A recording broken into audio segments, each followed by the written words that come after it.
And you learn how to meditate, and then you're taken into a quiet little room where you can have your first meditation. And I didn't have a clue what it would be. I just knew I wanted it. I sat down, closed my eyes, started the mantra, and boom! It was like I was in an elevator and they cut the cables and I dove into bliss. Beautiful, beautiful, deep bliss. And that experience was so powerful and so unique. I say the word unique should be saved for this experience. And I never missed a meditation in my 32 years. I love that experience, and I love the feeling after the experience and what it does. And there's a side effect to experiencing pure consciousness. Its negativity starts to recede. It's the weirdest thing. It's like ramping up a light, and negativity, like darkness, starts to go.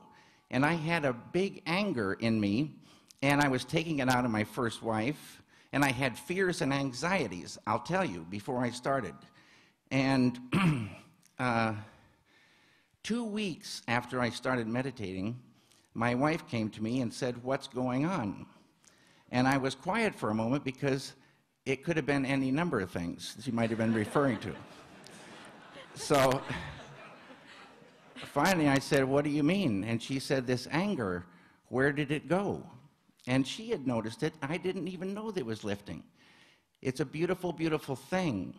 And these negative things like fear, anxiety, tension, stress, depression, these things start lifting. Again, money in the bank for a human being to do anything. It's so beautiful how the enjoyment of doing just blossoms. Huge, huge enjoyment of doing when this, I call the suffocating rubber clown suit of negativity begins to dissolve. Could you tell me about your next film?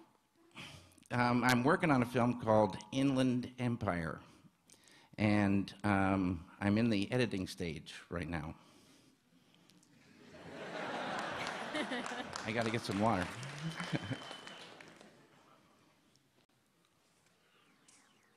Hi, my name is Melinda, and I had two questions, actually. I was wondering, it's kind of a silly question, but I had heard that it was on a documentary about Star Wars, that George Lucas had considered having you direct Return of the Jedi, and what would you have done differently had you directed it? Whoa. And also, the other is, if you find yourself in a place where you're not able to meditate, I understand that you probably get a lot of your ideas through meditation. If you find yourself on location and you're wondering, you're stuck with something, how do you get yourself out of the noise and out of the racket and pull yourself into your own way, into your own world, so that you can actually get through with your meditation? Well, you can find a place to meditate anywhere. You can meditate in an airport. Noise is no barrier. It's nicer when it's quiet. But I meditate before I go, if I'm shooting, I go meditate before I go shooting, then meditate at lunch or meditate after I finish. And every place I've ever gone, if you ask for a quiet room, even if they've never heard of meditation, people say, oh, yes, you know, come with me, and they get me a little quiet room. It's very beautiful. And then you just dive in, and you don't go in there necessarily to get ideas. You go in there to expand that container of bliss, consciousness, intelligence, creativity, harmony, coherence, love, energy, power. All this starts expanding, and it's so beautiful. And then when you come out all energized, refreshed, blissful, then those ideas are easier to catch. It's like the net goes deeper and deeper and deeper, and you can catch those fish. And also, you said you started meditating 31 years ago? 32. 32, well. And what originally piqued your interest in meditation? That's what you heard. The word enlightenment, I thought, is it possible for human beings to gain enlightenment? And what is that? Okay. And is it possible to really get happiness going from within? Because we are always looking out, out, out for happiness. And we live in a world of change. Everything's always changing. And if you see this car that you love, and you want this car, it's going to make you happy, you save up, or if you have the money, you get that car. And you brush your teeth looking at your car. It's so beautiful. It's so much happiness. And you drive it and keep it clean, and you're going along. Then the time passes. And a year later, it's kind of dirty with some scratches and dents. 2 years later, you're driving down the road, and you spot a car that you want. And this car starts crying because you don't want it anymore. True happiness grows from within. When you dive within and really dive all the way and experience that ocean of consciousness, which Dr. John Hagelin's science calls the unified field, oneness, unity, oneness and unity. It's so beautiful. And as he says, at that fundamental level, we are all one. We're one world family. On the surface, we're all different, which is always going to be, but underneath, we're all one. It's so beautiful. And also the Return of the Jedi. But thank you very much, Mr. Lynch, and I'm going to take a seat. Well, I was asked by George, and but I told him, George, this is you should direct this film. This is your ideas and your film, and please, George, you do that. But should I go first? Yeah, thank you. Hello, David. hello. What's up? My name is Martin.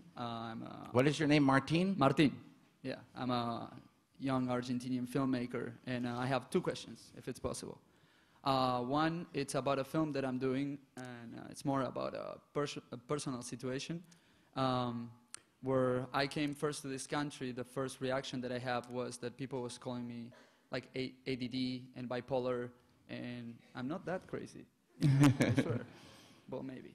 I don't know. Anyways, what's your reaction when, I mean, like the American, all the medicines and, people are getting so focused into, depression and, the Prozac and Ritalin and all that, and I know it's an industry, but they affect to people that they could, they are hyperactive, but they could be producing much more. So I feel that you were one of those people, and you get to focus with your meditation.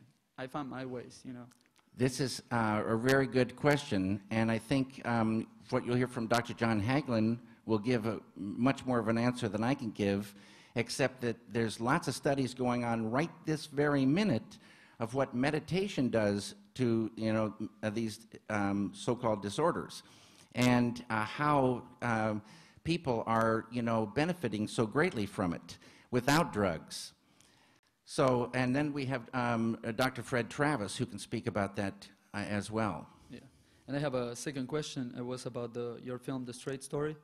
What was your motivation behind it? I mean, it's so different, from... Well, it's similar in a weird way with The Elephant Man. I had zero interest in The Straight Story, hearing about it before I read the script. And I'd been hearing about it for a couple of years. And one day I was asked to read the script by Mary Sweeney. And I sat down, started reading it, and I just felt. And I wanted to see, it's like catching an idea. A script is ideas all organized for you. But it's the same principle. As you read it, you see it, you smell it, you feel it, and you see how cinema could do that. And so I got fired up because of the emotion of that story. And it still gets me. Yeah. Thank you, then. Thank you.